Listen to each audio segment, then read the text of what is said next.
Happy holidays and season greetings, everyone. Welcome to, well, what do you expect? For those of you who are new around here, this is something that we do at the end of every year, just to give a brief summary of the channel, what we've done, what's happened, and our plans going forward. So, first and foremost, hope you all are well. Thank you all for watching and tuning in, not just this video, but every single video we've done. But without further ado, let's get into it. And as always, let's start off with Twitch. We started off with, well, this is a trend in this video. We'll go from the low lows and then to the high highs.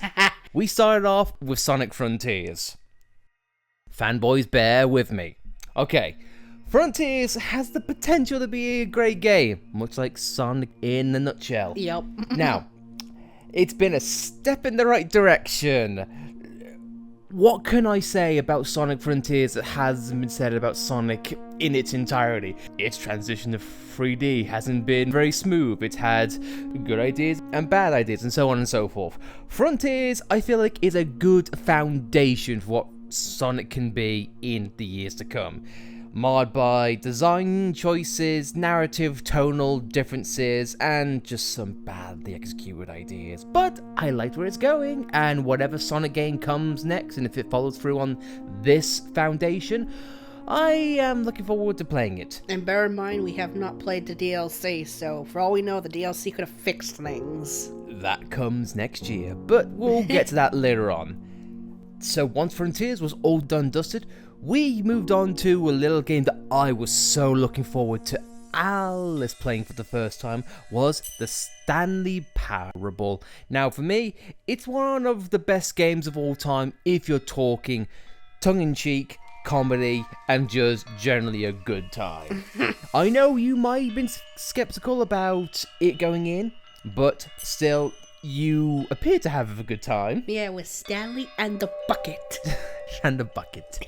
But yeah, it was a fun, simple time, and love to see what the developer does next. Now, with that out of the way, we get to the meat of the matter. So, for those of you who don't know, or don't know the channel very well, in which case, welcome. We're nerds who like Xenoblade. Probably a lot more than what we should have, but I digress. But after Xenoblade 1, 2, Torna, 3, and everything else, we decided, you know what? Let's go back and see what Monolith did in its previous iterations. And oddly enough, we started out with Xenosaga 1. Oh boy. Uh-huh. Where do we go about this one? Well, I think I'll just say it simply because that's what Xenosaga 1 pretty much is. It is a simple game. Needs more music, though. Its combat is very simplistic. Its story premise is definitely in its first stages of just like spinning its wheels and getting things going. Yeah. But it is very basic and it does suffer from first game syndrome. It has good ideas, but you know, what you gonna do? I haven't got much else to say about Xenosaga 1 because it on its own doesn't have much to say in a nutshell. But now, let's go on to the next game we did after that, which is Xenogears. Yes, I know, we were quite weird with this choice.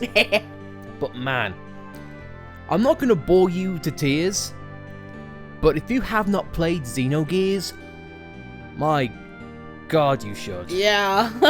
Now, I already knew ahead of time, like, I was going to have a fun time with Xenogears because of the things I knew and how it began as a game and the development team behind it.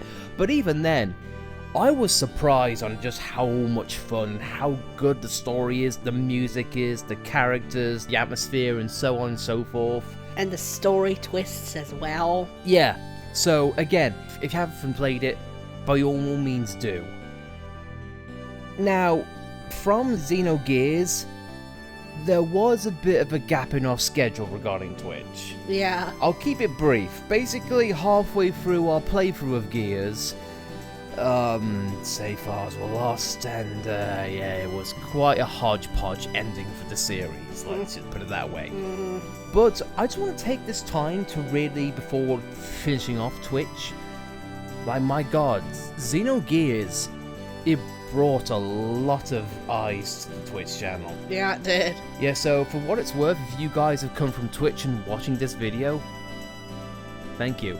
My god, 'cause it's been so much fun just chatting with people, just like, this is how you do this in Gears, or let's just talk about games or Xenogears in general. It's like, it's just been such a good time. And they've been a lot of help too for our Gears playthrough. Yeah. Get used to me saying thank you, because that's going to be a running trend in this video, but I digress. But yeah, it was a rough time because, you know, we had difficulties getting things together, so much so that we actually took a break from Twitch for quite a few months. So regarding Twitch, even though the things we've talked about, it really wasn't that much of an impact for this year because of that break we took. But we beat it. Xenogears is all done and dusted, and again, I can't emphasize it enough.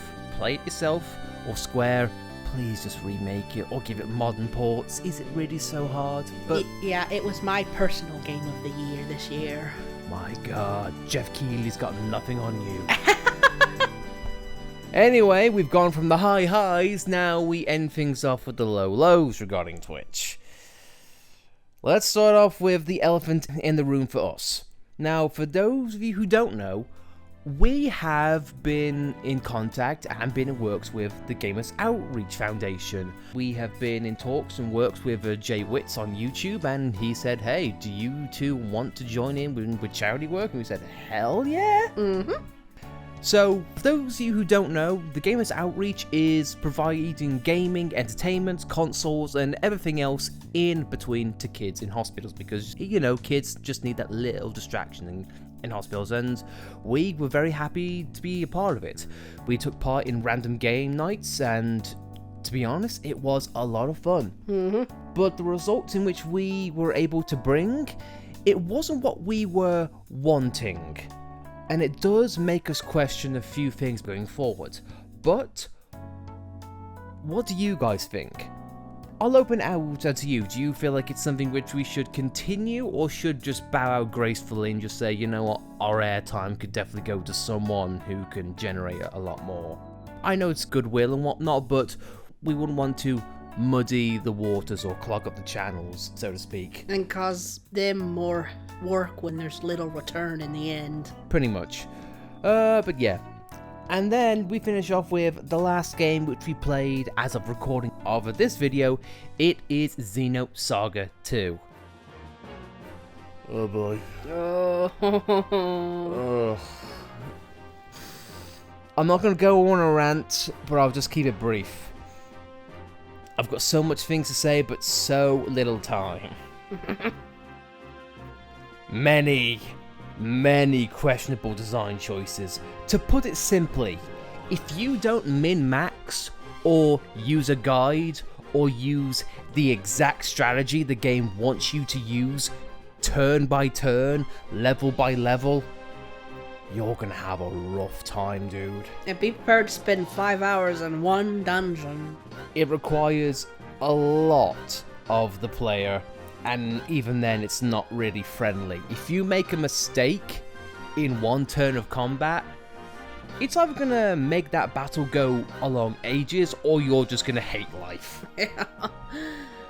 What's more depressing for me is that Xenosaga 2 was the only part in the trilogy that Europe got. So we got the worst one. Yeah. And they wonder why it didn't go well the next game, like the sales didn't. We get that one. But we are going to stream Xenosaga 3. Pretty much as soon as we've done this video, as the recording of the 13th of December, so it's pointless to advertise it now. Yeah. Because we might have finished the game by then. Who knows? In that case, we'll talk about it in next year's year of review. Oh my god, but that's spoilers for next year. That's 12 months from now. So that's Twitch out the way. Now, let's get to YouTube, and My god, we have a lot to go over, I think. I still can't believe it was this year that we finished Xenoblade 3, the Oh base my- game. Oh my god, that's a nice transition. My god. Yeah. This year, we finished off the base game of Xenoblade 3. At least uploading it. Yes, now, let me just throw out context. We finished the story and a lot of the side stuff. Not all, but a lot of it. Things like the battle arena. I still am tempted to go back and stream that, because I love the roguelike elements in that game. It was so fantastic. But going back to the base game itself, a strong start, a beautiful game, but there were just some design and story choices at the very tail end of the game that just kind of not ruined it, but definitely made less of an impact in which I was expecting. Yeah. Doesn't mean it's a bad game. Oh, far from it, no. No, I loved Xenoblade 3, especially Chapter 5 and 6. God, they are so good. But yeah, some things about it are still left to be desired. But, as we'll get into later on, it's not the end of the stuff that's coming from Monolith, and I cannot wait to play more. Speaking of more, later on in that year, as in like this year, we played its DLC, Future Redeemed. And can you think of a more fan service send-off to a trilogy? No. I can't, man. There were so many callbacks, and the characters...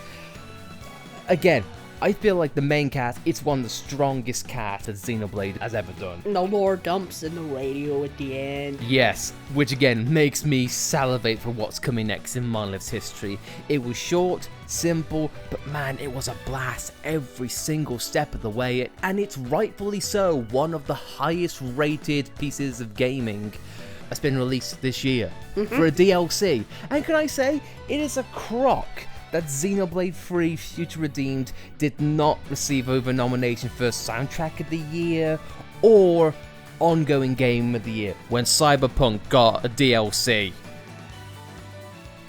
Need I say more? I mean, Future Redeemed is a DLC, and there's no DLC category. Yes, I know, but Cyberpunk did get a DLC, even though it's a single-player campaign, and still won an award for Best Ongoing Game. But I digress, the Game Awards are its own things, I'm not going to get salty here, because I did last year. But anyway though, for something that Monolith solely did, let's talk about something that Monolith helped on. It is the game that Nintendo flagshipped for pretty much the majority of this year. The Legend of Zelda Tears of the Kingdom. And I like how I just got done talking about a DLC. Oh, I'm going to be one of those people. I'm sorry, fanboys. For me, Tears of the Kingdom does not land and does not leave much of an impact what Breath of the Wild did. For me, it compromised too much on story, too much on set pieces, because really, the Zonite devices were the main gimmick. Yeah. They have said publicly that it was the things they could not do in Breath of the Wild, and they made that a whole game because, oh boy, does it show. And their explanation of what happened to the Sheikah technology was really underwhelming. Look, let's just face it. The entire narrative was slapdash. Secret Stones? Demon King? Look, okay, we're not gonna get more down on that one, but it just... Oh, it was so rough. It was a fun time, don't get me wrong, but as the LP went on, and also by the time of recording, we've actually finished recording Tears of the Kingdom. Over 200 episodes, so you guys are going to have a fun time seeing this game pop up throughout the year. Yeah, it's probably not gonna finish in YouTube till like summer of next year at the earliest, I think. It's got that to look forward to. But yeah, it's really disheartening because the more that LP went on, the more I was kind of happy for it to be over. Because it was like, it's fun, but we're going through pretty much similar caves and doing the exact same thing and getting the exact same rewards. It was like... Yeah. And I've said this before in the LP, but I'll say this point one more time. It is what Banjo-Tooie was to Banjo-Kazooie. It's like, yes, it's more, but how far can you stretch this concept? before it starts to get repetitive, tedious, or just overall not fun. Yeah, I've seen a lot of people online saying that they felt burnt out from Tears of the Kingdom. And I'm kind of in the same way of that one. Yeah. But anyway, though, so now here's where things kind of get a little bit weird. In the Twitch segment, we talked about going back and finishing up Monolith's previous works. This year, we kind of decided to do the same thing for our works. Those of you who don't remember or weren't around, when Xenoblade 3 first released, we were currently in the middle of doing LPs for Kirby and the Forgotten Land and Fire Emblem Three Houses. Because we were so excited to get that game and play it straight through, we kind of put Kirby and Fire Emblem on the back burners. Yeah. But once Xenoblade got done, once Future Redeem clocked, we were left with, well, do we just play Tears of the Kingdom or should we, switch things up? And we decided to go back and finish up those LPs. And for Kirby especially, the response from you guys was just absolutely phenomenal. Like, we didn't know that people liked watching some of the previous projects. Yeah, especially with a game that isn't new, so to speak. Yeah, but honestly, it was very nice and a really great palate cleanser to go back to. And just really nice to finish up previous work and just see such a strong response to that. And because of that, and because of how much fun we had, it kind of convinced us to do some more co-op games. Indeed, and we'll get to that in a little bit. And for anyone who's wondering about Fire Emblem, yes, we are going to do Crimson Flower. It is in the works.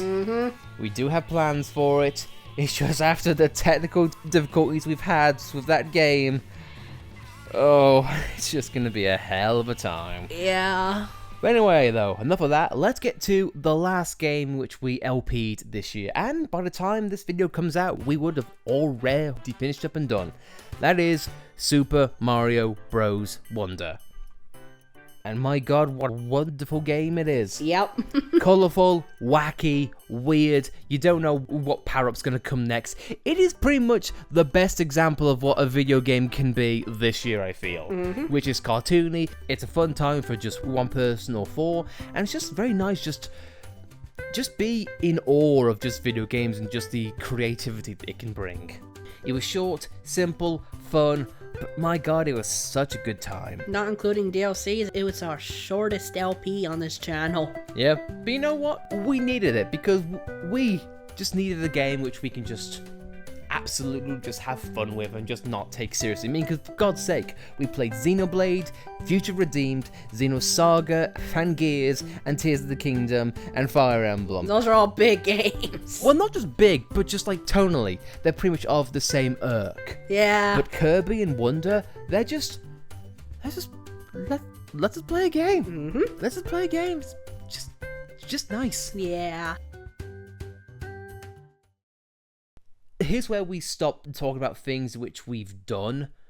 Let's talk about things which we're going to do. Next year, honestly, for the first time in a while, there isn't really a lot to look forward to for this channel, really. Or at least games which we are, salivating to play. Yeah, at least not LP-wise. But we can still bring up a few highlights. For those of you who don't know, us two, we are big Persona fans. And I am looking forward to playing Persona 3 Reloaded. Now I know it's coming out on Xbox, but I haven't owned an Xbox since the Xbox 360. Back when Microsoft was good. Yes, I know, shots fired. But, oh come on, it's Persona.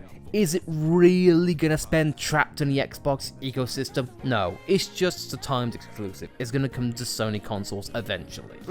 If you don't believe me, then check back in a few months and fine.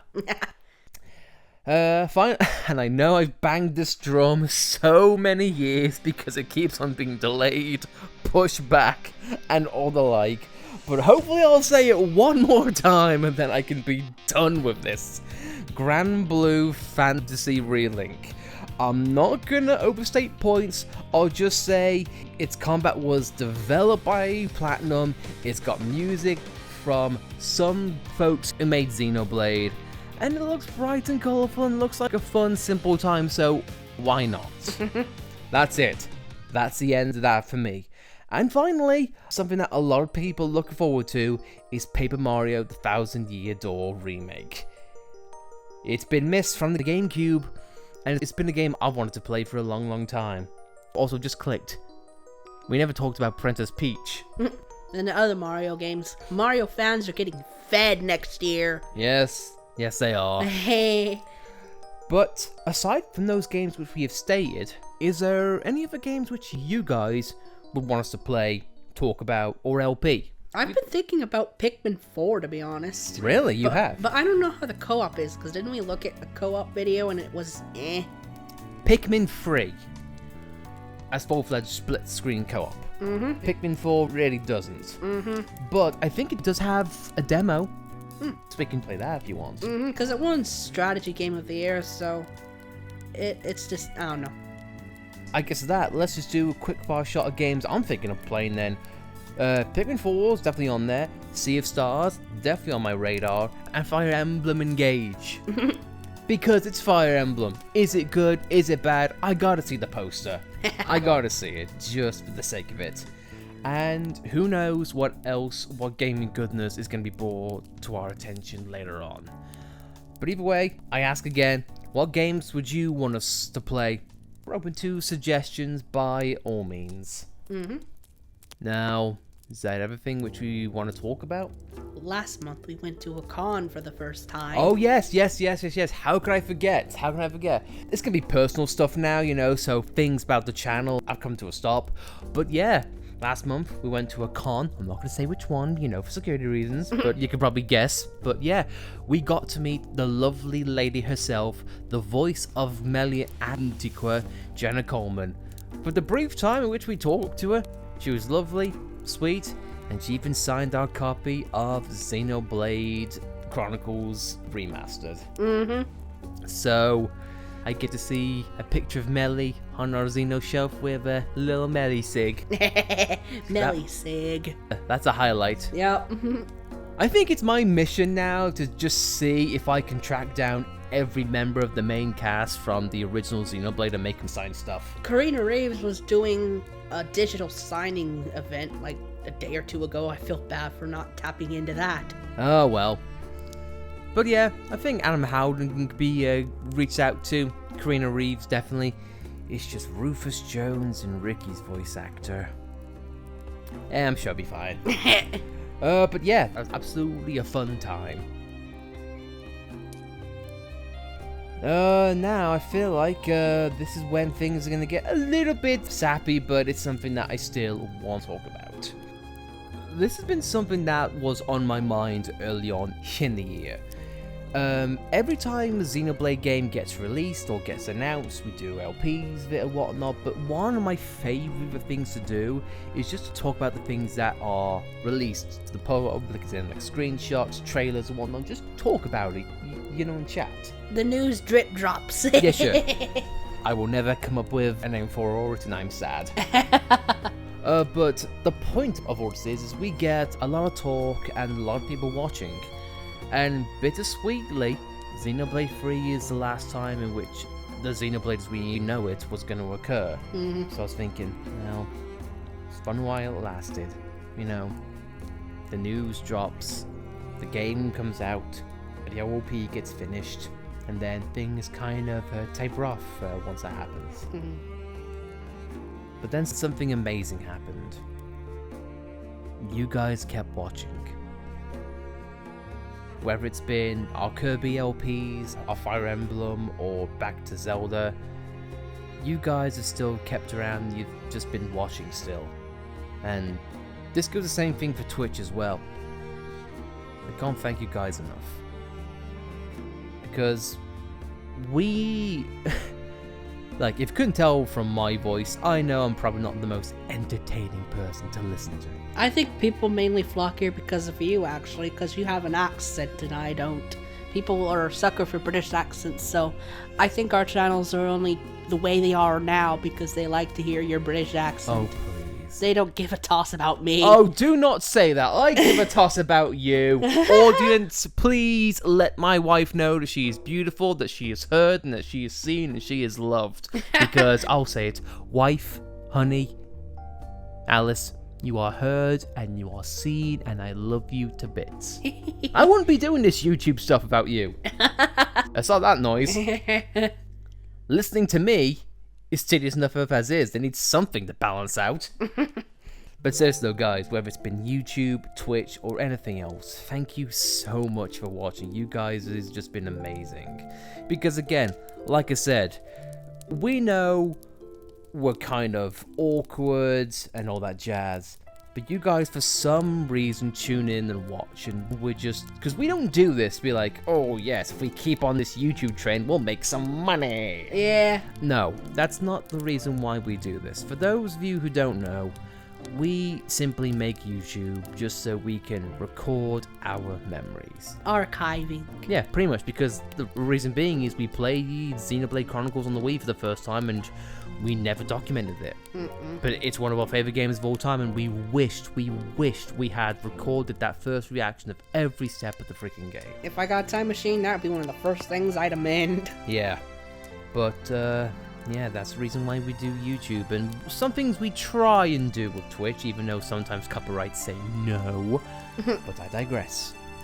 But yeah, that's just really it. You guys have just been awesome, and honestly, I can't thank you guys enough. So yeah, I guess next year we do it all over again. LPs to do, games to stream, Nintendo Directs to watch. Yeah. I guarantee you, one will occur in February. And I'm gonna love and hope and pray for Xenoblade. February and September seem to be big direct months, I noticed. February especially because March is Nintendo's end of financial years, so they want to make a big boom when that happens. But yeah, with that said, I don't think there's anything else to talk about really, do you? No? So guys, for one final time, thank you very much for watching on YouTube and Twitch for whatever reason, for however long. Each and every one of our followers, subscribers, we appreciate every single one of you. And we look forward to doing whatever we want to do next year. But I think you already know, honey, I don't want to do this on my own. Especially next game we got coming up, okay? I'm sorry, honey. I can't do that game on my own, okay? It takes two. I'm sorry. I'm sorry. I need your help, okay? Right. Well, on that note, guys, thank you all for watching. Have a happy holiday, happy new year, and everything else. Until then, we'll see you next year for hopefully another great year of video games. But with that said, I've been Lightning. I'm Alice. And we'll see you next time. Happy New Year, guys.